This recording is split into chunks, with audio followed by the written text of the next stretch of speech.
बिस्मिल्लाहिर्रहमानिर्रहीम students, I hope you are well and enjoying your life. Students, हमने chapter 16 में sports in plants briefly discuss किया था, किस तरह प्लांट्स अपने आप को स्पोर्ट्स प्रोवाइड करते हैं। आज जो हमने डिस्कस करना है वो मूवमेंट्स इन प्लांट्स हैं। मूवमेंट्स इन प्लांट्स यानी कि प्लांट्स किस तरह मूवमेंट्स करते हैं। एनिमल्स तो मूवमेंट्स करते हैं अपनी लोकेशन चेंज करके, लेकिन प्लांट्स जिन्होंने अपनी लोकेशन चेंज नहीं करनी, विदाउट चेंज लोकेशन के, चेंज किए बगैर लोकेशन को, उन्होंने अपने रिस्पॉन्स किस तरह करना है।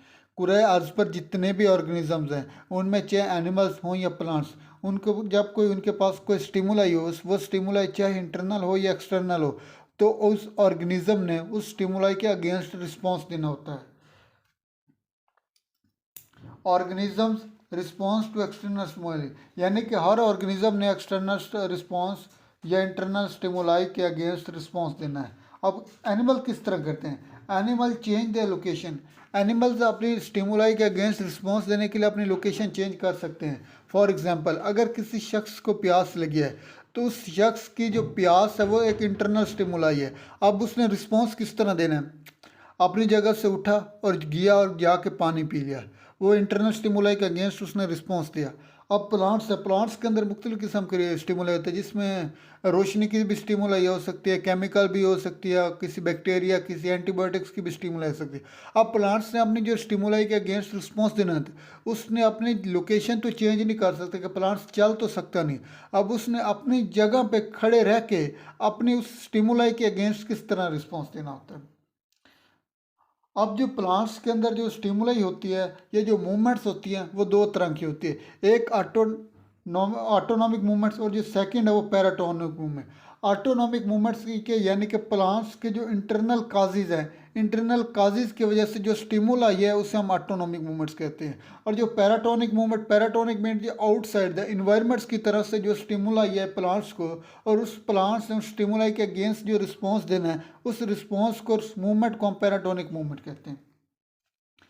ऑटोनॉमिक मूवमेंट्स और spontaneous movement due to internal cause, plants के इंटरनल बॉडी के अंदर जो भी स्टिमुलाई, उसके रिस्पॉन्स, उसने जो वर्क किया है, जो स्टिमुलाई को रिस्पॉन्स दे, उसको हम कहते हैं ऑटोनॉमिक मूवमेंट। अब पैराटोनिक मूवमेंट ड्यू के एक्सटर्नल काजेज की वजह से, इन्वायरमेंट की तरफ से जो स्टिमुलाई है, प्लांट्स स्टिमुलाई को रिस्पॉन्स दे, उसे हम कहते हैं पैराटोनिक मूवमेंट।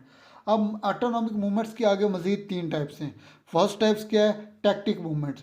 सेकंड क्या है? Treasure movement. और थर्ड क्या है? Growth movement. ये तीन मेन टाइप्स है किसकी? ऑटोनॉमिक मूवमेंट्स की। अब टैक्टिक मूवमेंट्स क्या होता है? टैक्टिक मीन लोकेशन, जगह चेंज करके रिस्पॉन्स देना है। अब प्लांट्स जो हैं, हमने तो कहा कि प्लांट्स अपनी लोकेशन चेंज नहीं कर सकते, और जबकि टैक्टिक मूवमेंट्स क्या है, तो प्लांट्स के उस रिस्पॉन्स को, उस रिस्पॉन्स या उस स्टिमुलाई को हम टैक्टिक रिस्पॉन्स या टैक्टिक स्टिमुलाई या टैक्टिक मूवमेंट्स कहते हैं, जिसने अपनी लोकेशन चेंज करनी है। अब प्लांट्स किस तरह अपनी लोकेशन चेंज करती हैं? वो अपने सेल को चेंज कर सकते हैं, सेल को एक जगह दूसरे जगह भेज सकते हैं, या पार्ट ऑफ सेल्स, सेल का कोई एक मखसूस स्पेसिफिक पार्ट की लोकेशन चेंज करके रिस्पॉन्स कर सकते हैं, या entire organism. Entire organism mean कुछ स्मॉल प्लांट्स होते हैं जो अपनी लोकेशन, जो अपनी जो एक जगह से दूसरी जगह जा सकते हैं, जिनमें जो कॉमन एग्जांपल है वो हाइड्रा भी है। हाइड्रा एक स्मॉल प्लांट्स है जो अपनी लोकेशन चेंज भी कर सकता है। ये अपनी लोकेशन, ये जो स्मॉल प्लांट्स होते हैं ये अपनी लोकेशन चेंज कर सकते हैं, जबकि जो लार्ज प्लांट्स होते हैं उन्होंने स्टिमुलाई को रिस्पॉन्स देने के लिए या पार्ट ऑफ सेल को चेंज करना है, या सेल को अपनी लोकेशन से चेंज करना है, उस रिस्पॉन्स को, उस स्टिमुलाई के अगेंस्ट रिस्पॉन्स देने के लिए। मूवमेंट ऑफ लोकोमोशन को हम कहते हैं टैक्टिक मूवमेंट। और ये क्या होती है? ये movement of a part of cell, cell के किसी एक हिस्से की होती है, या सेल की होती है, या इंटायर ऑर्गेनिज्म मीन के जो स्मॉल प्लांट्स होते हैं उसकी मूवमेंट होती है। अब ये जो टैक्टिक मूवमेंट्स होते हैं, ये पॉजिटिव भी हो सकती है और नेगेटिव भी हो सकती है। पॉजिटिव किस तरह है कि अगर कोई चीज़ उससे लगी और उसने उस चीज़ के अगेंस्ट रिस्पॉन्स दिया, उस चीज़ की तरफ रिस्पॉन्स दिया, तो उसे हम कहेंगे पॉजिटिव। अगर उसे कोई चीज़ लगी और उसने चीज़ को इग्नोर किया और अपने काम किया और चीज़ के अगेंस्ट कोई रिस्पॉन्स दी, तो उसे हम कहेंगे नेगेटिव स्टिमुलाई और नेगेटिव मूवमेंट। अब पॉजिटिव मूवमेंट क्या होगी? टुवर्ड्स स्टिमुलाई, स्टिमुलाई को रिस्पॉन्स देने से क्या कहेंगे? Positive movement. अब नेगेटिव मूवमेंट क्या है? अवे फ्रॉम स्टिमुलाई, स्टिमुलाई के अगेंस्ट कोई वर्क किया, उसे हम कहेंगे नेगेटिव स्टिमुलाई। अब जो स्टिमुलाई की नेचर पे, स्टिमुलाई किस तरह की हो सकती है, इसकी नेचर पे मजीद टैक्टिक मूवमेंट के आगे हमने दो क्लासिफिकेशन किए, जिसमें फोटोटैक्टिक मूवमेंट और कीमोटैक्टिक मूवमेंट। फोटोटैक्टिक मीन, फोटोटैक्टिक मूवमेंट्स यानी कि रोशनी की तरफ से जो भी मूवमेंट्स आएगी, जो भी स्टिमुलाई आएगी, उसके अगेंस्ट प्लांट्स ने अपना जो रिस्पॉन्स देना है, मूवमेंट्स करनी है, उसे हम कहते हैं phototactic movement. In response to stimuli of light, यानी कि रिस्पॉन्स करना है किसकी स्टिमुलाई की, लाइट्स की स्टिमुलाई कि प्लांट्स की तरफ जो रोशनी आई, उस रोशनी के अगेंस्ट, उस रोशनी को जो रिस्पॉन्स किया प्लांट्स ने, उससे हम क्या कहेंगे, फोटोटैक्टिक मूवमेंट। अब ये फोटोटैक्टिक मूवमेंट जो पॉजिटिव भी हो सकती है, नेगेटिव। अगर रोशनी आई और रोशनी की तरफ उसने मूवमेंट की तो वो पॉजिटिव मूवमेंट, अगर रोशनी के अगेंस्ट किए तो उसे हम कहेंगे नेगेटिव फोटोटैक्टिक मूवमेंट। अब पॉजिटिव टैक्टिक मूवमेंट की कॉमन एग्जांपल क्या है, क्लोरोप्लास्ट की मूवमेंट। क्लोरोप्लास्ट सूरज की रोशनी की तरफ मूव करता है। अब ये क्लोरोप्लास्ट किस तरह मूव करता है, फॉर एग्जांपल अगर ये एक प्लांट्स है, प्लांट्स के हमने क्लोरोप्लास्ट अगर ले लिया, क्लोरोप्लास्ट के एक पार्ट्स, और यहाँ अगर हमने ले लिया सूरज, ये जो सूरज की तरफ से रोशनी आ रही है, क्लोरोप्लास्ट ने क्या करना है, अपनी डायरेक्शन सूरज की तरफ कर देनी।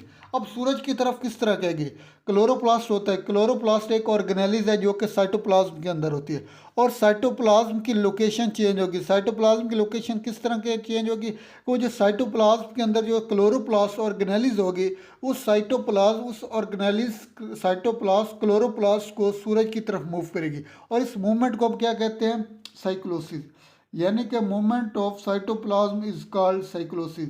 और ये क्लोरोप्लास्ट की जो मूवमेंट हो, ये बेसिकली साइटोप्लाज्म है, और ये साइटोप्लाज्म और इस मूवमेंट को हम क्या कहेंगे, साइक्लोसिस। ये है फोटोटैक्टिक मूवमेंट में। अब जो सेकंड है वो कीमोटैक्टिक मूवमेंट। कीमोटैक्टिक मूवमेंट मीन्स कि ऐसी स्टिमुलाई जो किसी केमिकल की वजह से हुए, और उस केमिकल के स्टिमुलाई के रिस्पॉन्स में जो प्लांट्स से अपनी मूवमेंट्स की है, उस मूवमेंट से हम कहेंगे कीमोटैक्टिक मूवमेंट।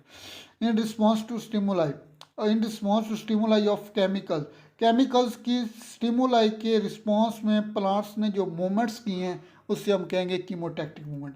अब इसकी कॉमन एग्जांपल क्या है, positive chemotactic movements of sperm of liverworts mosses and ferns toward archegonium, कि यानी कि जो प्लांट्स के अंदर आर्चिगोनियम की तरफ मूवमेंट्स की, इसकी स्पर्म की किस तरह होती है, ये एक अगर हमने ले लिया आर्चिगोनियम, आर्चिगोनियम क्या होता है, फीमेल रिप्रोडक्टिव पार्ट है आर्चिगोनियम, इसके अंदर ये एग सेल है, एग।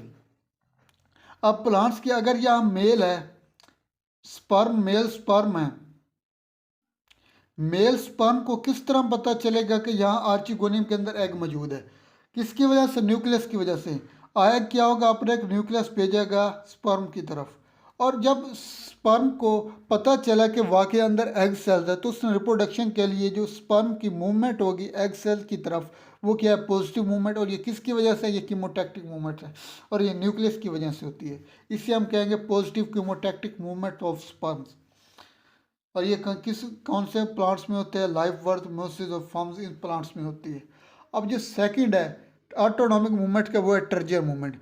टर्जियर मूवमेंट्स को हमने पिछले टॉपिक में ब्रीफली डिस्कस किया था कि टर्जियर मूवमेंट होता है कि टर्जियर मूवमेंट इनके वाटर की के अंदर, जब वाटर किसी प्लांट्स या किसी ऑर्गन्स में स्टोर होता है तो एक प्रेशर होता है जिसे हम टर्जियर प्रेशर हमने ब्रीफली डिस्कस किया। अब ये टर्जियर मूवमेंट्स मीन्स कि वाटर की वजह से जो प्रेशर आया, उस वाटर के रिस्पॉन्स की वजह से जो प्रेशर आया, और प्रेशर की वजह से जो प्लांट्स ने मूवमेंट्स की, उससे हम कहेंगे टर्जियर मूवमेंट्स। अब ये टर्जियर मूवमेंट्स प्लांट्स में बाज़ औक़ात पानी कम भी हो सकता है, बाज़ औक़ात पानी ज़्यादा भी हो सकता है। जब पानी ज़्यादा हो तो उसने अपने मूवमेंट्स को ज़्यादा कर दिया, अब पानी कम हुआ तो उसने अपने मूवमेंट्स ख़त्म कर दी, जिसे हम कहेंगे यानी कि डिफरेंशियल चेंज इन द टर्जियर, पानी के प्रेशर में चेंजिंग की वजह से जो मूवमेंट्स होती है, उससे हम कहेंगे टर्जियर मूवमेंट।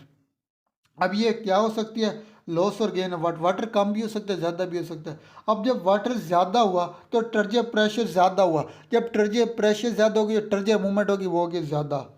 इसी तरह क्या होगी, चेंज ऑफ साइज होगा। साइज किस तरह का, टर्जियर प्रेशर कम, टर्जियर मूवमेंट्स कम, और साइज भी कम। टर्जियर प्रेशर ज़्यादा, टर्जियर मूवमेंट ज़्यादा, साइज भी बड़ा। अब इसकी एग्जाम्पल क्या, ये कौन कौन सी मूवमेंट होती है, ये दो किस्म की मूवमेंट्स होती है। फर्स्ट मूवमेंट है स्लीपिंग मूवमेंट।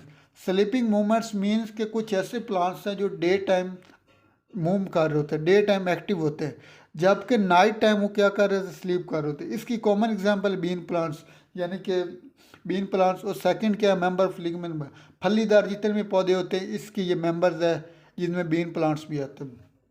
अब ये किस तरह होता है, ये अपने लीव्स को डे टाइम सूरज की रोशनी में राइज कर देते, ओपन कर देते हैं, और जब के रात टाइम या शाम को ये अपने आपको अपने जो लीव्स हैं उन्हें ड्रॉप कर देते हैं। वो किस तरह करते हैं,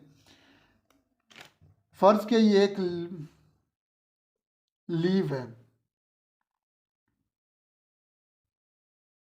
डे टाइम इसने अपने आप को ओपन कर देना, राइज कर देना, जबकि जो नाइट टाइम होगा ये क्या होगा, ये इस तरह होगा।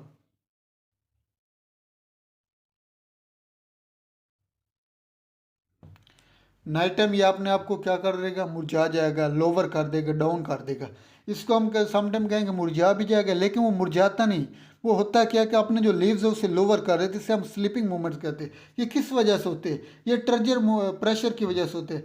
ट्रजर प्रेशर होता कहाँ पे, पल्विनस में। ये बहुत ही इंपॉर्टेंट शॉर्ट क्वेश्चन है, पल्विनस होता क्या है, बेसिकली पल्विनस है क्या चीज़।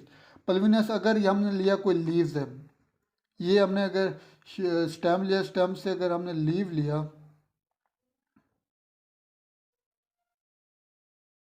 ये अगर लीव है, लीव के यहाँ पे होता है पल्विनस। पल्विनस एक स्वोलन पोर्शन ऑफ पेटियोल होता है। इस टहनी को हम पेटियोल कहेंगे। पेटियोल के जो स्वोलन पोर्शन होगा इससे हम कहेंगे पल्विनस। अगर इस पल्विनस पे ट्रजर प्रेशर ज़्यादा होगा, इस पल्विनस पे अगर ट्रजर प्रेशर ज़्यादा होगा तो ये प्लांट्स की जो मूवमेंट होगी उससे हम कहेंगे, जो उसकी लीव्स है वो रेज कर रहेगा, और इससे हम कहेंगे स्लीपिंग एक्टिव मूवमेंट्स, कि प्लांट्स ने अपना लीव्स जो है उसे राइज कर लिया। जब प्रेशर ज़्यादा होगा, मूवमेंट्स ज़्यादा होने की वजह से ये क्या कर लेगा, रेज कर। अगर इसी जगह पे पल्विनस पे अगर टर्जिया प्रेशर कम है, जब टर्जिया प्रेशर कम होगा ये अपने लीव्स क्या कर लेगा, लोअर कर लेगा। अब ये किस वजह से होता है कि जो रात टाइम जो उसने अपने लोअर लीव्स की हैं, ये बेसिकली हो क्या रहा है, ये बेसिकली जो पल्विनस के अंदर टर्जिया प्रेशर है वो कम हो जाता है। जब कम हो जाता है, प्रेशर कम हो जाता है, तो मूवमेंट्स कम होती है। जब मूवमेंट्स कम होते हैं तो अपने लीव्स को क्या कर लेता है, लोअर कर लेता है।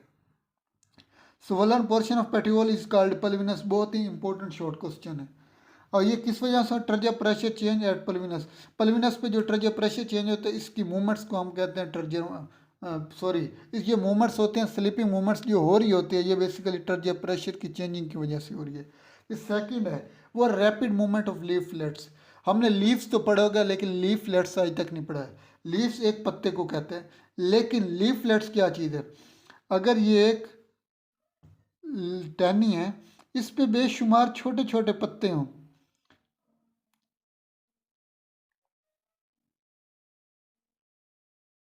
इन्हें हम कहते हैं लीफलेट्स।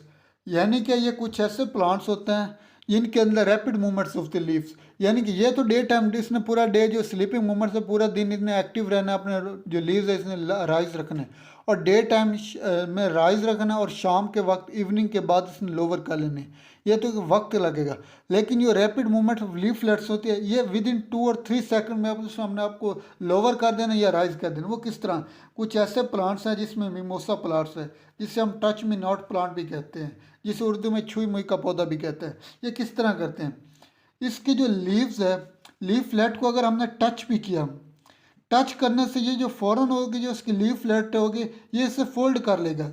अगर ये इस तरह ओपन है तो ये यूं कर लेगा, ये इसके साथ साथ लोअर कर लेगा।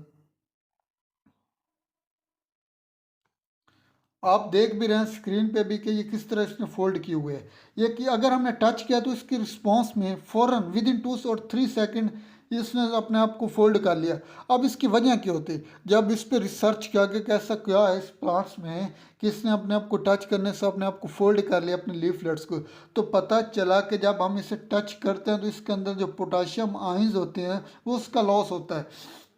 हमने चैप्टर 15 में ब्रीफली डिस्कस किया था, जब जिस तरफ साल्ट्स मूव करते हैं तो वाटर भी उसी तरफ मूव करते हैं। जब यहाँ पे से पोटाशियम आयंस मूव करेंगे, लॉस होगा, आउटसाइड मूव करेंगे, तो पोटाशियम आयंस के साथ वाटर भी मूव करेगा। बहुत ही इंपॉर्टेंट कॉन्सेप्ट कि जब वाटर मूव करेगा पोटाशियम आयंस के साथ, जो टर्जिया प्रेशर है पल्विनस के अंदर वो कम होगा। जब पल्विनस के अंदर टर्जिया प्रेशर कम होगा तो जो लीव्स के लीफलेट्स होंगे वो उससे फोल्ड कर लेगा, और जब विद इन 10 और 15 मिनट्स के बाद दोबारा जब जो पोटाशियम आयन होगा वो दोबारा गेन करेगा, पोटाशियम आयन गेन करेगा तो टर्जिया प्रेशर भी गेन होगा। जब टर्जिया प्रेशर गेन होगा तो जो लीफलेट्स उसे दोबारा ओपन कर लेगा। तो आज हमने जो डिस्कस किया है उससे हमने autonomic movement of plants discuss किया। बहुत ही आसान टॉपिक है लेकिन बहुत लॉन्ग के लिहाज से बहुत इंपॉर्टेंट क्वेश्चन है। तो इंशाल्लाह जो हमने नेक्स्ट टॉपिक में है उसमें हमने ग्रोथ मूवमेंट डिस्कस करना है। अभी तक के लिए इतना, इंशाल्लाह मिलेंगे नेक्स्ट लेक्चर में, तब तक के लिए अल्लाह हाफिज़।